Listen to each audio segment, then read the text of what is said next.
Short and sweet this week.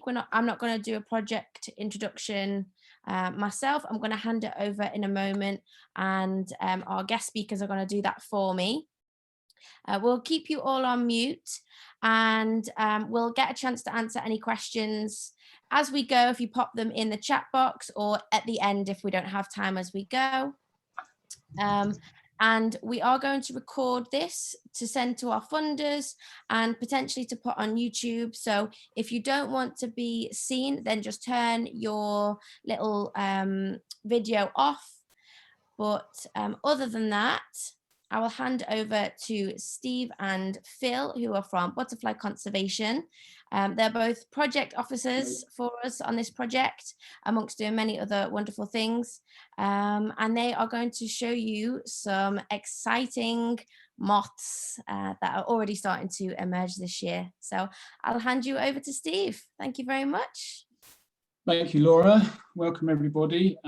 Yes, I'm going to start with a quick presentation. So I'm just going to share my screen.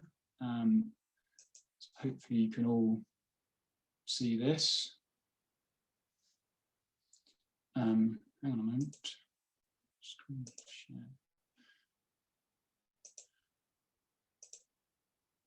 Right, is that okay? Can everybody, Laura, can you see that okay? Yeah, no problem. That's very clear. Great, thank you. So yes, welcome to this live moth talk. My name's Steve Bolton. I'm Project Officer with Brilliant Butterflies. And this fantastic beastie that I've got up on the screen is called a Poplar hawk moth, which is a fairly common, widespread moth that was attracted to a light trap in my garden in Surrey last spring, last April. So I'm hoping to show you some of the live moths that I've caught. So not quite as spectacular as this one, but we'll see we've got a few different species to show you. Before I get into that, just a very quick project overview of the Brilliant Butterflies project. It is a 2-year project led by London Wildlife Trust in partnership with Butterfly Conservation and Natural History Museum. And we're really looking to address the decline in the internationally rare chalk grassland habitats. And this photo shows a picture of a lovely sort of chalk grassland meadow. You can get up to 40 different plant species in a square metre, and then many hundreds of different invertebrates and butterflies associated with this fantastic habitat. As I mentioned, it's very much declining, but we do have a fantastic area across the Downs and the North Downs, and that goes up into Croydon. And so we're looking to restore chalk grassland across 6 London Wildlife Trust nature reserves in that area. We're also working with local communities to create new habitats, new little pockets of chalk grassland in green spaces across the project area, which is South Croydon and Bromley, and get people involved in those new habitats. And this is a picture from Saltbox Hill Nature Reserve in Bromley. And yes, we'll be delivering an engagement program of a whole variety of nature-based events. We'll also be looking to train citizen scientists to help us survey chalk grassland and butterflies in particular. Natural History Museum's role is also around training citizen scientists, but using some pioneering environmental DNA techniques to survey invertebrates in really great detail to improve our understanding of those invertebrate communities.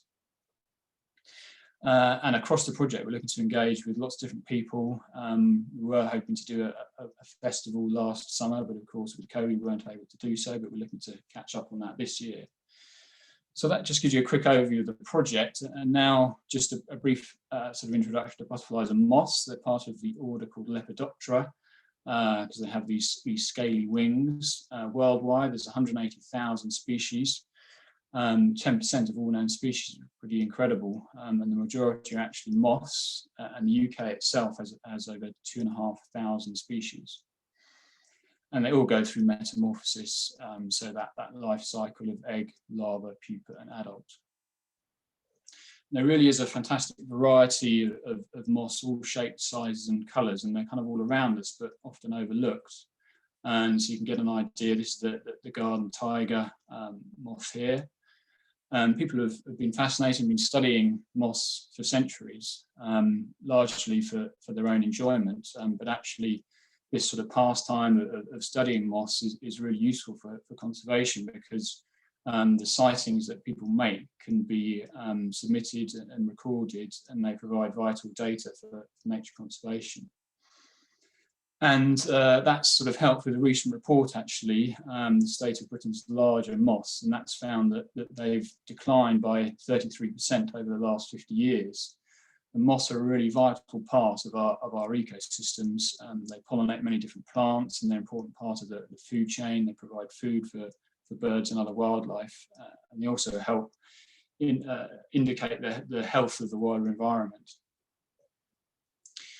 So there are a number of different moth light traps that we can use to kind of monitor and sort of safely catch moths. Different designs. There are mains powered and battery powered versions. This is an image of a heath trap, which is a battery powered trap. So you obviously got that portability, and it's actually from last year where we did some trapping and recording on Hutchinson's Bank Nature Reserve in Croydon, a fantastic chalk grassland nature reserve near New Addington. So they range in price. This one was around £150, I think, and this one is called a Robinson trap. It's a mains powered trap that's more powerful. It has that large sort of bulb in the centre there, which is a mercury vapour bulb.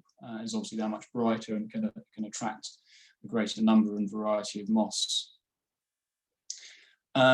So we leave these traps, the light traps, on overnight, and we have the kind of these egg cartons that you can see within the traps, where the moths sort of safely hold themselves up overnight, and then they're fairly docile the next morning once it becomes light, and you can easily pick these cartons up and get a closer look and identify, take photographs of the moths, and record what you've seen. And there are a number of local moth groups around that can help you with that if you're a novice and just starting out.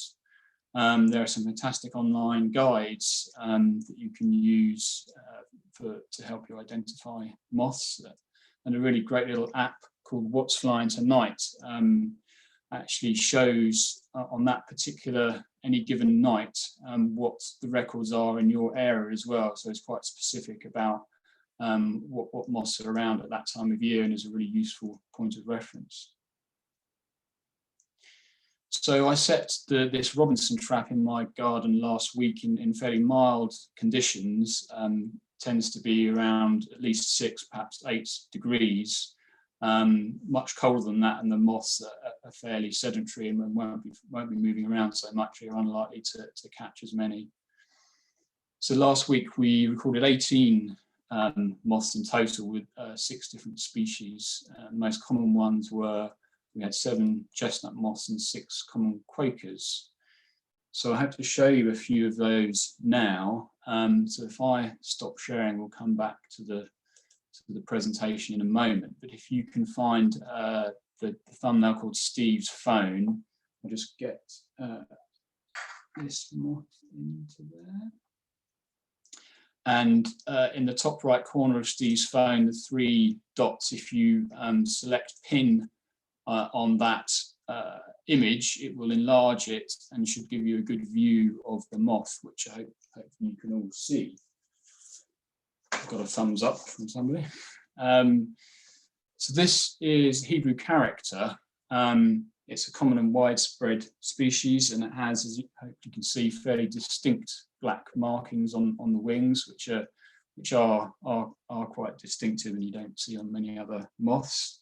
It's certainly a springtime species, so it flies March to April, and is attracted to light. So it will regularly come to these light traps. So hopefully you can all get a view of that. And these have been actually just stored in the fridge for a couple of days, and you can sort of feed them, occasionally get them out of the fridge.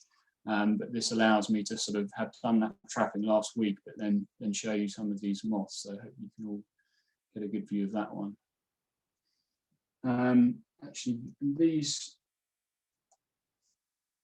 got a couple here that have, of course, moved position from when I last put them down. Just see if I can get that into shot. Is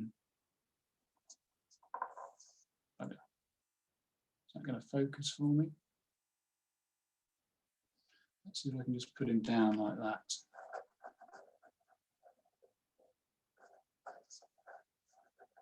How's it going? Hiya everyone. Sorry to interrupt Steve. I'm just going to answer a couple of people because they said they can't get the 3 dots on Steve's icon. Okay, yeah. I think if you're on your phone, there might be another way to do it. It might be a case of having to press and hold on the screen on that picture, or having a little look around for somewhere that will say pin video. Sorry, yeah, I think if you're on a phone, if you double tap the image, it gives you the option to then pin the video. You try that.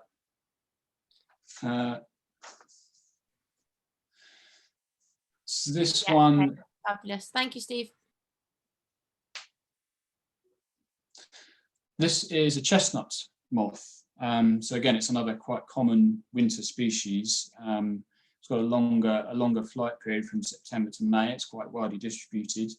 There are quite a few kind of colour variations, but it does have this distinctive rounded wing, which is the kind of characteristic of this species. There's another one there. There's one more to kind of show you of the kind of live ones. I don't know how good an image I can get because they've been shifting around on me a little bit. I'll give it a go. I can zoom out a bit. Focus.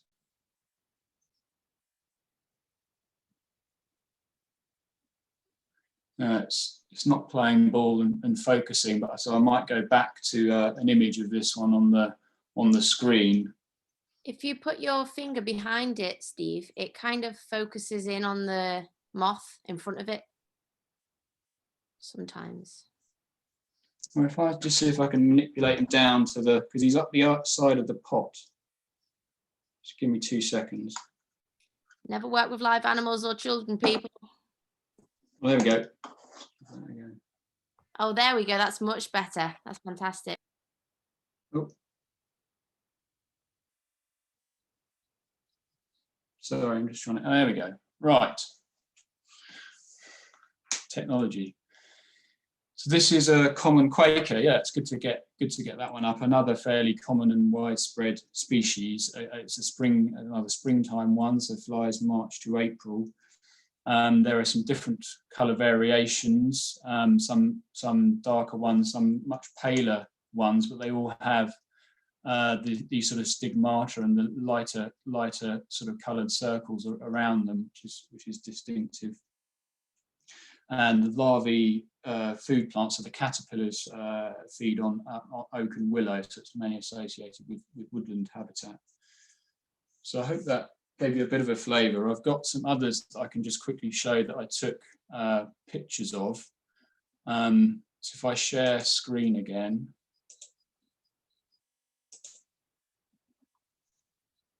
If you can all see that. So yeah, so that's a close-up of the common Quaker that we just had up on screen. And there you can see the variable colour forms, which is a sort of paler version, and this one also has a kind of band across the middle, slight sort of colour variation. That's a close-up. So these are all moths, obviously, that we caught last week. This is a close-up of the chestnut moth that I mentioned with the rounded wing. It's quite a nice image, and the Hebrew character again, lovely distinct sort of black markings.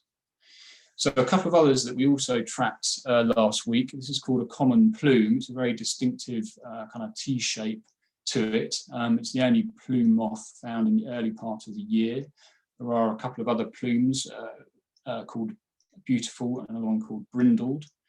As I said, it's got a distinctive T shape. It's also got these brown streaks along the abdomen midline, and the wings kind of, holds them up very, very tightly in this distinctive shape. It occurs in any habitat where the larval food plants bindweeds occur. And so those were the kind of larger moths, and we've got about 900 species of larger moth, and there's over 1,500 species of smaller micro moths. So these don't tend to have the more common names, but this was a moth Torticoides autumnella that was trapped last week again. It's not the most brilliant photograph in the world, but I've got another stock image I can show you. So yes, and micro moths of wings of shorter than 10 millimeters. There's a kind of more of a stock image you can see. It's a early spring sort of flying period at February to April, associated with woodland habitats, and the larvae mainly feed on oak. And the larvae spins together leaves to sort of feed within, which is quite an interesting little fact. So another micro moth, Agonoptrix Astrum miriana, reasonably common. There's a sort of slightly better image, so you can get a feel for how it looks. Quite a long flight period, this one, between August and April. Tends to favour open habitats, farmland, waste ground. And the larvae actually feed on hemlock. Oh, and that's it for me. So hopefully that gave you a good feel for the kind of different moths that we get in this early part of the year. And obviously, as you go later into the year, into spring and summer, the abundance and diversity of moth species will increase. So it's something that you can obviously continue to do sort of through the year, and you'll sort of see the changing species and different species come and go through the year. And my colleague Phil, I think, is going to show you a few others now, and he may well have some different ones that are down in sort of Dorset way. So if I stop sharing. Indeed, thank you very much. I'll hand you over to Phil. Yeah, thank you very much. Very nice to meet you all. What we'll need to do, I'll just stick me on gallery view. My phone is called Phil's Moth phone. So if you go to the right corner of that and get the 3 little dots and pin the video, as I will now do, then you can see the moth there. Now that's another common Quaker. Now just a little bit on me. Steve and I are both working on the Brilliant Butterflies project, but I'm a project officer in my own right. I'm working on a project called Building Sites for Butterflies, and that's all about creating habitats in new development anywhere and everywhere in the UK to try and put back the habitats into our built environment, so there are lots more species of animals and plants around where we live and work. And it's a very exciting project, and I have to say I'm doing it. But it's great to be working with Brilliant Butterflies because we're focusing in communities in South London, which is a lovely area for wildlife, full of really interesting things. So we've seen common Quaker.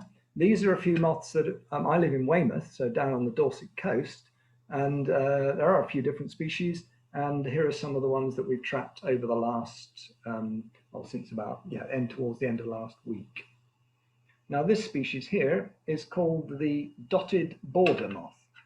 Dotted border, some moths have got sensible names, and this one sort of is, because if you look at you can see the head end. If you go to the back end of the wings, the broad end there, you can see these dots down the edge of the wing. So that tells you it's the dotted border moth. It flies at this time of the year, and it's a very delicate, very narrow body, very delicate, broad wings, quite a variable colour, sometimes rather orangey, brownish, and this one's, I don't know, you call it mealy colour, wouldn't you?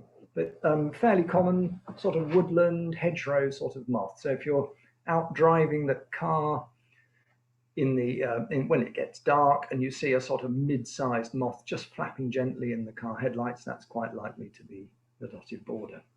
So nice little moth there. Some more.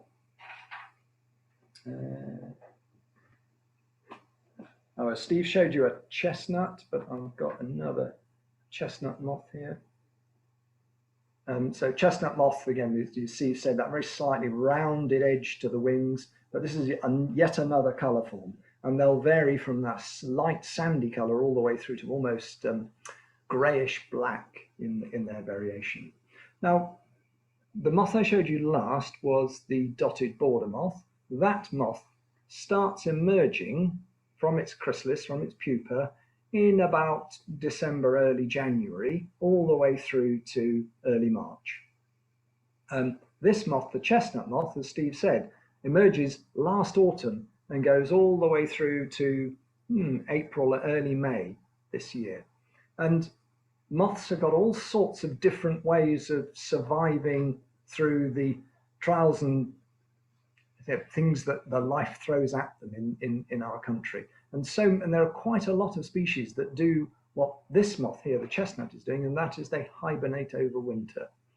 Now, it's not actually a true hibernation as you would expect, say,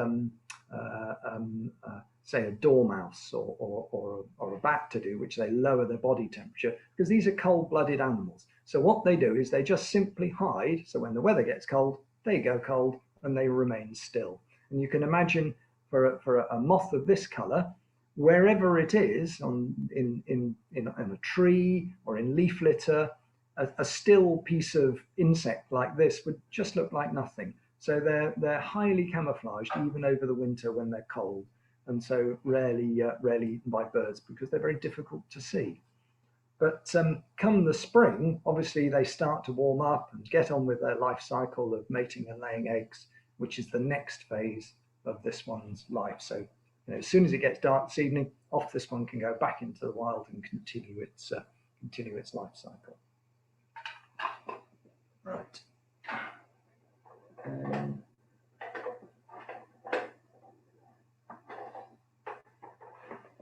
A lot of clanking there, Phil. You've got quite a few moths down there.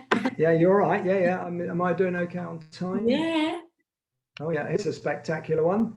So here is the Oat Beauty Moth, and it's called, well, there are a number of moths called beauties. Some of them aren't very beauteous, I'm afraid, and they're rather grey. But this one, I think, is magnificent. Proper early spring moth. First specimens are around at the end of February, and then it's out until well into April. But a lovely species of woodland moth, woodlands and hedgerows and copses. So it'll be found in and around Croydon and in Bromley, wherever there are the sort of copses left or bits of woodland, there will be Oat Beauty Moth. And this is quite a fast flying species, and comes out as soon as you get a mild night. Occasionally they'll sit on the kitchen light windows, but they're attracted to the moth traps that Steve showed you, and they love coming to light. So that's the Oat Beauty Moth. I love to see those. Spring is on its way when you see an Oat Beauty Moth. Right, what else have we got? Oh yes. Okay. Now the more observant of you, I don't know, maybe that's will have seen last week when we had that particular, I presume it was quite warm down in Dorset, but as I understand it, in southeast England, exceptionally warm for this time of the year. Do we get temperatures up 17, 18 centigrade, something like that in the southeast, and really quite warm, sunny during the day and mild at night. Did you also notice first thing in the morning, did you notice that there was a kind of fine, very fine sandy dust on the cars or on the pavements when you were out and about? If you did, that is Saharan dust. And every now and again, we get weather conditions which come up from the Sahara, from the deserts of North Africa, and the Saharan dust gets blown out into the Atlantic, and then the Atlantic front and the winds bring that sandy air far, far, far north, all the way up into Northern Europe. And almost on every occasion when that happens, they bring with them moths and other insects. So this moth that you're looking at, which is the dark swordgrass moth, really quite an attractive moth, this has almost certainly come from perhaps the very south tip of Spain, or more certainly from Morocco or Mauritania in North Africa, and will have been, it's designed to do this. This is a very fast, strong flying moth, and early in the spring, they want to disperse out of their breeding grounds in North Africa into Northern Europe. And so this moth is on its way north to start breeding anywhere it possibly can, from southern Spain all the way up to probably up to the Arctic Circle. So they try to get as many generations as they can of the moths through in a year. So we know this moth does not survive in our cold conditions in Northern Europe, so it has to have come all that distance. So probably a flight of about 1,000 miles to get here. And it's probably taken no more than perhaps 2 to 3 nights to get here over that period. because if the winds are favorable, the moths, they don't have to fly fast, but if they're flying at 300-400 feet high, they can move a huge distance overnight, hundreds of miles a night, just by flying, just keeping their wings out and flying fairly gently to be able to keep them up in the air, and the wind does the rest. And if you look at the condition that this moth is in, there's hardly a scale out of place. And I think that's an amazing feat of nature, that here's a moth that's, I don't know, a couple of centimeters long that you're looking at, and an inch and a bit perhaps, and it's come all this way from North Africa and can arrive in this country in such perfect condition and then get on with its life. So an amazing feat to be able to come that far. And there are all sorts of specialities. Us moth trappers down on the south coast, if we get news that there might be a bit of Saharan dust, then we're out there with our moth traps, hoping we might see something extraordinary. And you'll know that from birds, the desert lark and various other species that come up on these winds from the south. And there are moths and dragonflies and hoverflies. They're all coming up. The desert dragonfly comes up from North Africa at this time of the year. And if we get some fabulous weather from the south, then that's very likely to happen. Okay, there's that one. I've got some of the same things that Steve showed you. Oh yeah, one thing I do have. Now, here's a species you may recognize, because those of you who've seen your moths before, this is very beautiful. This is one of my favorite big moths. This is the angle shades moth, and you can see why it's called angle shades, because it's got these kind of angular lines and colors on it with different shades. So angle shades. Angle shades moth is well, it's a species that, a bit like the dark swordgrass I showed you in the last moth, that it migrates north in Europe, but this individual has definitely been here over the winter. And the reason I know that is because I was out walking the dog and I saw a blob sitting on the wall. And the blob sitting on the wall was this freshly emerged angle shades here, just emerging, and the wings hadn't fully expanded. So this individual has had just come out of its chrysalis, and this was, literally the last day of February. And remarkably, that even though it was cold conditions, this moth was emerging. And what's really interesting is this species appears both as a caterpillar and as an adult moth almost at any time of the year. So it's one of our commonest moths, and it just seems to be able to cope with whatever the natural world throws at it. So not only does it look beautiful, but it's amazingly well adapted to our fickle environment, where we move from rain one day to sun the next, and then frost, and then something different. And just to show you that it is true that the caterpillars occur at the same time as the adult moths, I do indeed have the caterpillar here. And can you see there's a green caterpillar there with a little sort of diagonal, slightly darker shades down its back and the little white marks. That's the caterpillar of the angle shades. And the caterpillars, if you want to find caterpillars, you don't need a moth trap. What you need is a head torch. One of these nice new LED head torches, and go out, you see there's the caterpillar, its head's just moving now. And go out at night into a garden or an open space somewhere and just look at the weeds that are around there, some of the tussocks of grasses or the dandelions and docks, and you may well find caterpillars of angle shades and lots of other species around. I have to say I never find as many caterpillars as I do adult moths running a moth trap, but it's quite fun to go out at night and to look for these creatures. And just a few nights ago when I was out there, I found 4 species of caterpillar just in the garden. The next one I found is, you can just about see this one. I might just get a problem.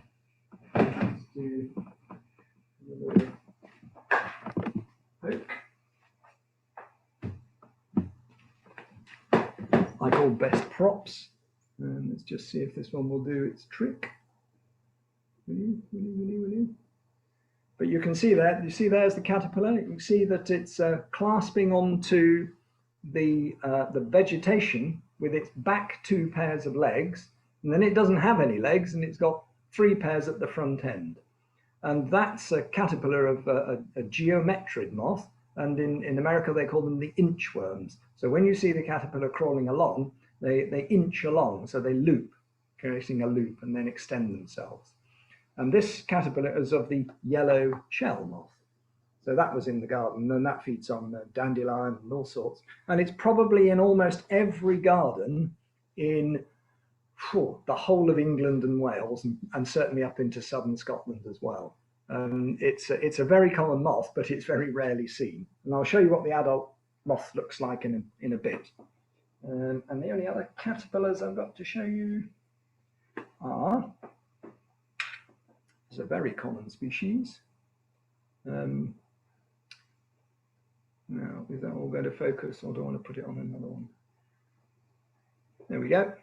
So here are some other caterpillars, and this is a really common moth that feeds on grass, and you can find it in grass lawns, providing the lawns aren't mown to death, as I like to call them. But if they're tightly mown, this moth will tend not to be there. But if you leave a patch of grass fairly long, and particularly from about August all the way through to the following March, then the caterpillar of this moth, which is the square spot rustic, is really quite common. And it took me about 3 or 4 minutes to find a dozen caterpillars of this square spot rustic moth on my patch of wildflower lawn that I leave quite long for the caterpillars. So this is a really, really common species, and is part of the food chain that we're all wanting. So mice and voles and reptiles and all the rest are all munching up these caterpillars as part of that food web out and about that's going on. And without these caterpillars, of course, everything else starts to get a lot rarer. Right, so what I'm going to do now, that's I think the limit. Yeah, that's the limit of the moths that I've got them to show you, of caterpillars and adult moths. I'm going to share my screen with you. So if you unpin my video, and then I will start my screen share, and we will start with, wait till that to come up. Can you now see that? Is that all right? Yep, all good. Excellent. So if we look at the top on the left, there's the caterpillar of the square spot rustic moth. Okay, and then the adult moth is on the right hand side. So the caterpillar turns into the chrysalis and then into the adult. The caterpillar of the square spot rustic is around from early September. Tiny caterpillar in early September, and whatever the weather, this caterpillar just seems to feed on grasses all the way through the winter. And by this time of the year, most of them are getting towards being fully fed and deciding to go below the ground and turn into their chrysalis, into their pupa. And then they wait, and the adult moth is around most frequently in August and September. So there's this huge wait between March, perhaps early April, and then all the way over the summer, these species are dormant in their chrysalis, and then they wait until Willow. So someone's not on mute. All right. The one below that is the yellow shell, which we saw. So mine was not quite as big as that, but you can see a characteristic way. If you're weeding the garden, you see a little caterpillar as you're weeding, that curls up like that, then that will be the yellow shell. But I told you the adult moth was spectacular, and look at it. It's absolutely gorgeous, but you so rarely see them. It's this beautiful sort of sandy yellow color with silver stripes shaded with darker lines. Wonderful thing.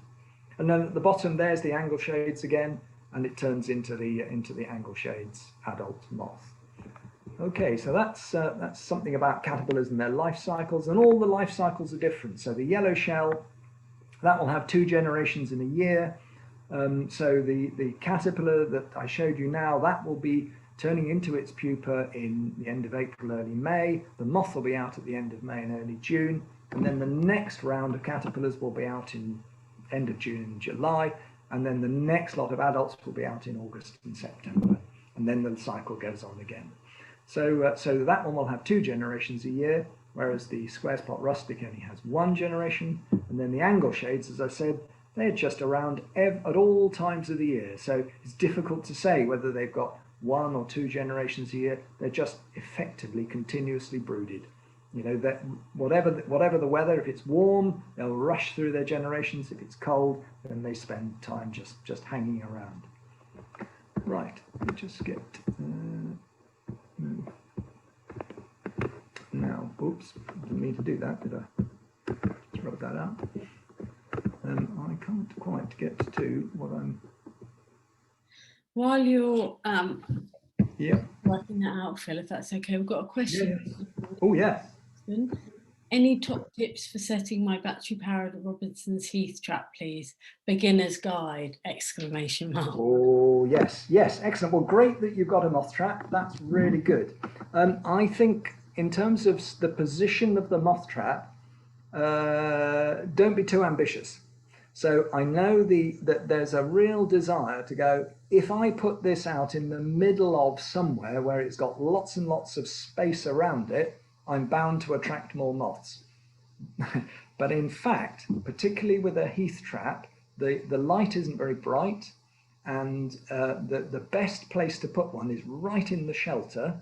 So perhaps not under really dense vegetation, but if you were to go into a shelter bit of woodland, or up against a hedgerow in the corner of a field or a park, and put the trap out somewhere where it's really sheltered from the wind, because the moths, you know, although some of them are very strong flying, they tend to fly past the trap if you set the trap in a windy place. So shelter is really important, and quite relatively enclosed for a heath trap like that.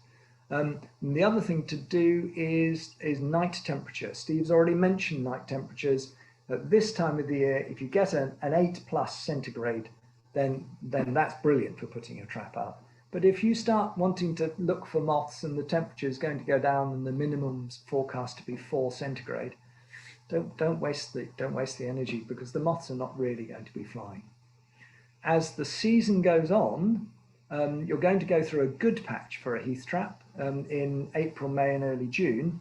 And then for some reason, best known to heath traps or moths, is that in July and August, the heath traps don't seem to catch as many moths as the big MV traps, but they still catch some.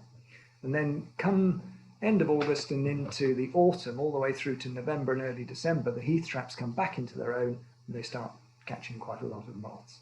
So it's such fun to put a little heath trap out, because you can kind of take them anywhere. But I tend to like putting them somewhere where you think nobody's ever trapped moths here.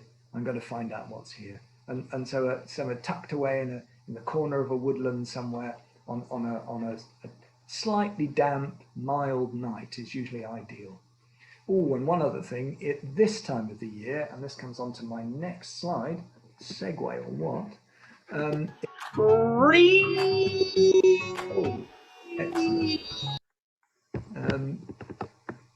Is where to place your moth trap if you can find a sallow bush that's in full blossom. Put your heath trap underneath the sallow blossom, and I promise you it'll do very well indeed. So if you think about it, what do lots of insects want at this time of the year? And that is nectar. So if we look at the peacock butterfly on the bottom left, just coming out of hibernation, that butterfly needs sugar and water to get going, to get through its life cycle, to build up its energy stores for mating and laying eggs. The same is true for moths. And on the right-hand side, there is a twin-spot Quaker moth, which is very closely related to the common Quaker. So a really, really important, in fact, possibly I would say, in fact, without doubt, the most important nectar source at this time of the year, really from early March all the way through to May, are the succession of sallows and willows that we grow, because they're producing catkins that produce abundant nectar. And in the middle there, you can see the catkins. You can see on the left there's a pussy willow tree and a cricketback willow with its yellow catkins. But in the middle is a grey willow, Grey willow is a very commonly planted tree. It also naturalizes and spreads everywhere. So it's a very common wetland species. And it has these amazing bushy yellow catkins. And when they're at their most yellow, as they are in this picture, that's when they're most attractive to moths and butterflies and bumblebees. And obviously bumblebees and butterflies during the day and moths at night. And at night, if you shine a head torch up into a beautifully blossoming male catkin tree, you're almost certain to see dozens of moths feeding on the nectar. And actually those moths, they can get quite intoxicated by the nectar. And some of them will just fall off around your feet because they've been imbibing so much of it. Now, that willow catkin, that sallow catkin in the middle there, that's the male. And sallows are quite interesting, is that it's the whole bush is either male or female. And on the right-hand side are the catkins of the female sallow bush. So you can see that they are still yellow, but they're a kind of greeny yellow, and they don't have those long tassels with the yellow pollen on the tips. So they're still attractive to the moths, and obviously that's because the moths go and feed on the male catkins, get the pollen dusted all over their wings and their thorax and the antennae, and when they go and feed on the female catkins, then they spread the pollen which fertilizes the willow trees. So moths and butterflies and bees are all very important for willow germination, or willow sexual reproduction, in that they're the ones that transport the pollen from the male to the female. But sallow catkins are a wonderful, wonderful source of nectar at this time of the year. Right, now what I'm going to do just for my last slide is just talk to you a little bit about something slightly odd about some of the moths that occur at this time of the year and over winter. Now, there are 4 columns there, and the first column and the third column are the male moths. Okay, and I've put the names of those moths down the left and the right-hand side. So if we look at the top left, we've got the winter moth. So we've just finished winter, I think, and if you've been out and about cycling at night or driving the car at night, you might have been passing a hedgerow and you'll see these little, pretty small, whitish moths in the car headlights, and they'll be around any time over the middle of the winter, from November to middle of January. And that's the winter moth. And the males are the ones that you're seeing flying. But if you look next door, you will see this. Well, what does it look like? It's kind of almost maggot-like, isn't it? It's the female winter moth. And the female winter moth has virtually no wings. Can you see here, if I get my little wand, you can see here the wings that the female has got are just here. See the little 2 black spots? That's almost the edge of the female wing. So clearly, this moth cannot fly. The female winter moth cannot fly. And that's true of so many other species at this time of the year. The dotted border, we saw the dotted border, I showed you as my first moth. So there's the female of the dotted border. I mean, it's an exotic looking thing. Here, there's the forewing and there's the hindwing. So these moths cannot fly at all. So this is beautifully camouflaged against the bark of the tree. Here's another one which we don't see in our part of the world, the belted beauty. It's in Cumbria and Lancashire, and then all the way up into the Western Isles of Scotland. And the female is, well, I don't know, it's like a furry rabbit dropping. And amazingly, they occur out on the Macaire, on the short shell sands of the Outer Hebrides and the Inner Hebrides. And they genuinely, these female moths look like rabbit droppings. They're almost impossible to tell apart. But the males just look like a moth. I mean, a beautiful moth, but the females wingless. The same goes for these micro moths here, spring reveller, and the scarce bagworm moth. This bagworm moth, the caterpillar lives in a case, in a bag of silk, adorned with fragments of vegetation and rock and all the rest of it. And that's why they're called bagworm moths. But here, the female moth doesn't have any wings at all. And in fact, she barely even crawls out of her, there's the chrysalis, there's the pupa coming out of the bag, and she just lays her eggs just where she's come out. And yet the male moth, looks like an ordinary male moth should do. So here, what's going on? Why is it over winter we see, and these species all occur from, well, I don't know, November right the way through to April. Why is it that some moths have abandoned having wings in the female? Difficult to know why, but we think the reason is that actually, in order to fly, if you've got a bag of eggs that you're hanging on to, it's actually, you need a lot of energy to warm the muscles in the thorax to lift that bag. And for some species, they've decided that they'll do without the wings, and they will simply crawl rather than fly, because it's just too energetically expensive to be able to lift those wings and lift the weight of that body carrying hundreds of eggs in order to get them to lay. So that poses some quite difficult things for these moths to do. And the first thing they do is they're very fast runners normally, apart from this scarce bagworm, which doesn't run at all. So these female moths run up the trees. They as soon as they hatch, they run up the tree, they mate, and then they run all the way up to the tips of the twigs. So for the winter moth, that might be beneath an oak tree. She climbs up the oak tree, she mates partway up the bark, and then runs all the way out to the twigs. Now that could be, I don't know, 100 feet or so. It could be a lot more than that for some very big oak trees. But she will do that, and is absolutely intent on getting her eggs out to the buds of the oak, where she will lay those eggs ready for bud burst. And then, in order to disperse between the trees, the caterpillars of almost all of these moths have special dispersal mechanisms. A bit like the gossamer of a spider, is that these caterpillars will drop on silk threads and blow around in the spring winds in order to disperse. So they've got over the fact that the female is no longer able to disperse using her wings by having a dispersal mechanism of a different kind. So there's all sorts of really intriguing bits of natural history going on all around us. And that's what I think is so fascinating about understanding moths. And I think that's the history over the last 200 or more years of people being interested in moths is just because they've got the weird and wonderful going on. And not only that, you haven't got to kind of, I don't know, look at an Attenborough film about what's going on in Borneo or South America or somewhere like that.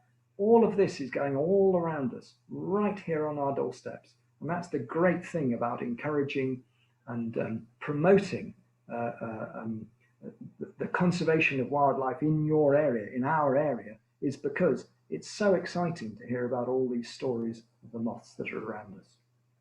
Okay, well, I think that brings me to the end of what I have to say. And Steve and I, and I'm sure Laura and Sunita, are really happy to answer any questions you've got. Fascinating. Thanks, Phil and Steve. Thank you so much for that. That was super.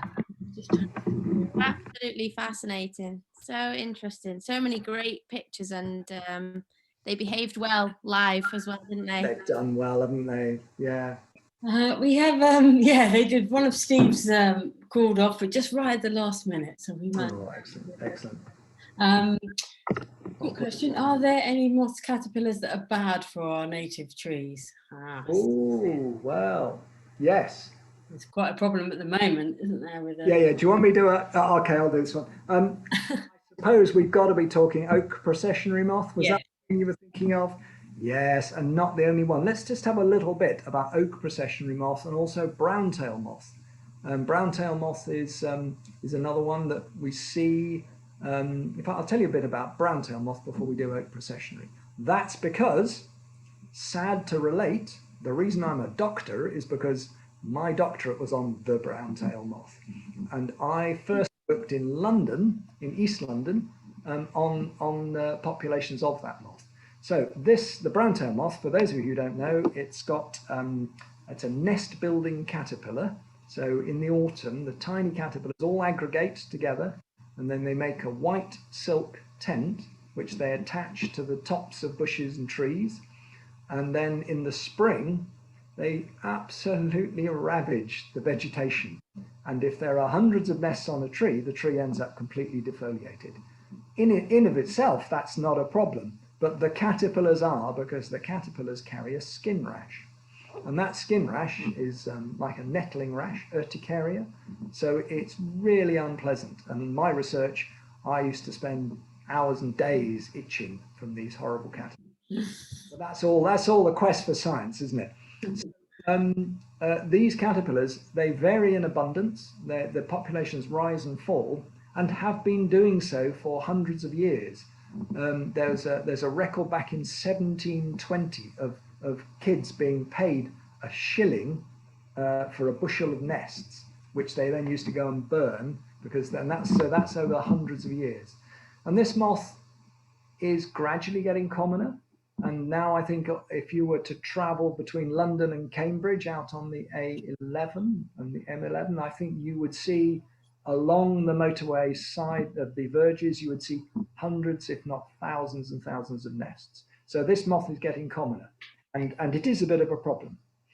So let's now move to Oak Processionary Moth, which is a species that was not native to this country, but has been brought in through planting of trees. For some slightly bizarre reason, we don't seem to be capable of growing enough trees in our own country, despite having lots of native trees and lots of acorns and seeds and all the rest of it. We insist on importing them. And what we have done by importing oak trees is we have accidentally imported the Oak Processionary Moth on these young trees, because the eggs are laid on the bark, and you know, while they lay them on the bark of mature trees, they also lay them on the bark of young trees in nurseries. And so we just, and they're impossible to see, it's just a tiny batch of eggs. They have exactly the same issue and problem as does the browntail, is the caterpillars are extraordinarily itchy. In fact, they're rather more itchy, I would say, than probably the browntail moth, but it's all relative. They're just unpleasant. And so what's happened is that we have imported this species, and what do we do about it? Well, the reality of the Oak Processionary Moth is it's now here to stay. If you look across the North Sea to the Netherlands, 15 to 20 years ago, the first Oak Processionary moths arrived naturally in the Netherlands. And within this period of 15 years, they have spread to be abundant over the whole country. So it's something that now it's here, it's impossible to eradicate. They're on any sized oak tree, and they're throughout London and southeast England, and they are gradually spreading. The first influx of adult moths arrived in Dorset last year. We don't know where from, but they just started turning up. And you know, before long, my guess in the next 10 years or so, they'll be all over southern England. I think we just have to learn to live with them. And I think my advice is, if you see browntail moth in your garden, then you want to snip those nests out if you don't want them in there, and either destroy them, or if you don't want to do that, then take them to somewhere, coastal habitat or riverine habitat somewhere, and let them go on the bramble bush. Cut the nest and drop it onto the bramble bush, and they'll be fine. Much more difficult with Oak Processionary Moth, because particularly in a big oak tree, these caterpillars, you can't see them over the winter because they're eggs, and once they've hatched, they tend to form a nest on the bark of the tree. So they're really, really hard to be able to do much about them. But if you really don't want them, you will probably have to get somebody in as pest control to get rid of them. But the best thing is to try and avoid going anywhere near them. So don't pick them up, photograph them, look at them, gawp at them, whatever you want to do, but don't interact with them physically, because they will give you a rash, and it's a very unpleasant rash. Right. Thanks for that, Phil. That's all right. Laura's asked, what's the best way to make a homemade moth trap? Now, there is a nice, easy way that I'll tell you quickly, and then the lads will tell you about probably a more complex way. But the very easy way to attract moths into your garden is get a white sheet and hang it over the washing line or over a couple of chairs, and wait till it gets really dark, obviously, and then shine a torch at the white sheet, and the moths will come to the white sheet. Obviously, if you wanted to collect them, you'd have to get some little pots and things like that, or jam jars or anything like that. But sometimes it's good to just have a look at them on the white sheet as well if you didn't want to catch them. But that is a really, really simple way of attracting moths into your garden, just having a look to see what's in your garden, really. Lads, what do you think about that? Yeah, would you want, Steve, do you want to go first, or do you want me to do it? No, after you. Oh, go on then. Okay, right. So the best thing to think about is the light source. Steve's shown you a couple of moth traps, you know, the big mercury vapor moth trap. I mean, that's a funny name, isn't it? Mercury vapor. And then the actinic traps. What's all this about? It's all about the ultraviolet light. So if you want to start attracting moths in your garden to find out what's around, you need to get yourself an ultraviolet light of some description. But you don't want one that's you know, I don't know, you would use on a sauna or something like that, where you're sunbed. You want something that's got quite a lot of white light with it as well. And look up on the internet, there are plenty of them around, either mains or battery operated. But these days you can get LED ones, so light emitting diode ultraviolet lights, the sort that you would use in a disco. You can imagine me raving around the disco there with all the lights. But these ultraviolet lights that are used, they will run off small battery packs, and those are actually surprisingly good at attracting moths. Sunita's come up with, I think, the really simple, and it is a brilliant idea, a white sheet with an ultraviolet light shining onto that sheet, so that the ultraviolet, you know, you wash the sheet in some nice Daz or something like that, and it's got that real glow to it. That's what is attracting the moths, is that ultraviolet kind of fluorescence, if you like. And that's a really important thing to do, is to get that. What you can then do is to make a box. And you saw on Steve there, it was basically, you can make them out of a cardboard box, you really can. If you simply Google how to make a moth trap, then you'll come up with, I think it's the Amateur Entomologists Society have produced a little pamphlet guide, and I bet that's now online as a PDF. But if you just Google how to build a moth trap, it will come up with some simple solutions. But the easiest thing is some sort of a box, and obviously you can make that box out of cardboard if you want to, but it doesn't work very well in the wet.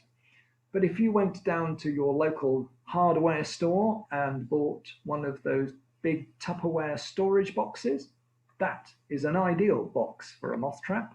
And if you cut a circular hole in it and you put some sort of a funnel in there, you know, the funnel that you might drain the oil out of a car engine.